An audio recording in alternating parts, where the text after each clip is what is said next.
Біздің эко шыршамыздың ұзындығы 6 метр.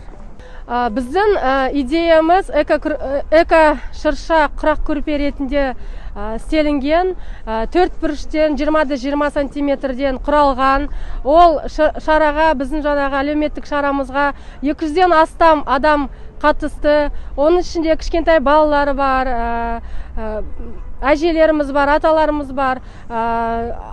Қарттар үйіндегі әжелеріміз қатысып, мектептегі попечительский советтермен бірлесіп отырып, общественное объединение бізге қолдау көрсетіп, сол мектептермен ұйымдастырды осы шараны бізге көмек ретінде. Бұл шыршаның көлемі 6 метр болғанмен бізде 70 килограммдай жіп кетті. Оның ішінде метрға санасақ 70 мың метр тоқыдық.